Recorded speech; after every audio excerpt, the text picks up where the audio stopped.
Prečo vám Španiel dá paradajku lacnejšie ako váš slovenský výrobca? Predstavte si toto. Idete do obchodu, vidíte paradajku. Jedna je zo Španielska, červená, šťavnatá a vedľa nej slovenská, podobná, ale drahšia. A teraz otázka, ako je možné, že paradajka, ktorá precestovala 2000 kilometrov, je lacnejšia ako tá, ktorú váš sused pestoval za humnom?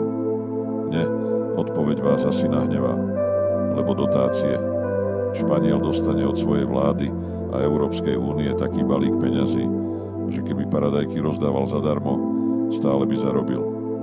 Kým Slovák, ten dostane dotáciu sotva na to, aby si kúpil lopatu. A viete, čo je na tom najhoršie? Tie španielské paradajky zaplavujú náš trh a vytláčajú slovenských farmárov do krachu. A teraz si predstavte tú iróniu. My, Slováci, platíme cez európske fondy Španielovi, aby mohol predávať lacné paradajky na Slovensku. Zatiaľ, čo náš farmár chodí na úrady vyplňovať papiere na mizernú dotáciu, ktorá mu ledva pokrie náklady na hnojivo. To nie je podpora, to je výsmech. A výsledok? Španiel prosperuje. Postaví si nový skleník, kúpi si moderné zavlažovanie, pošle deti na univerzitu a ešte si ide na dovolenku. A Slovák zavrie gazdovstvo a ide robiť do fabriky. Lebo na čo pestovať, keď vás vlastný systém zráža na kolená? Odlev kapitálu? Totálny.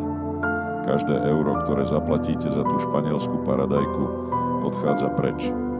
Končí vo vreckách zahraničných agropodnikov, ktoré si mastia vrecká na našich dotáciách. Slovensko stráca peniaze, pracovné miesta a nakoniec aj vlastnú sebestačnosť. A čo dostaneme my?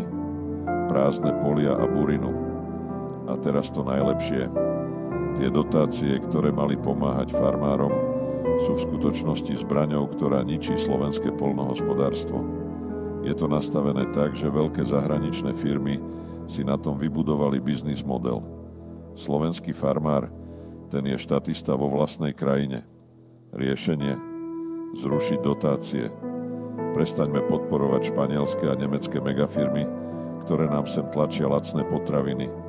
Radšej dajme nižšie dane slovenským farmárom, znížme byrokraciu a investujme do inovácií. A hlavne, prestaňme byť tí hlupáci, ktorí si nechajú ničiť vlastné poľnohospodárstvo v mene európskej solidarity. Takže na budúce, keď uvidíte v obchode tú lacnú španielskú paradajku, spomente si, nie je lacná preto, že Španiel je šikovnejší.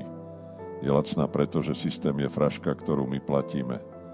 A ak to nezmeníme, jedného dňa nebudeme mať na stole ani tú drahšiu slovenskú paradajku. Budeme mať len burinu a to je čistý výsmech.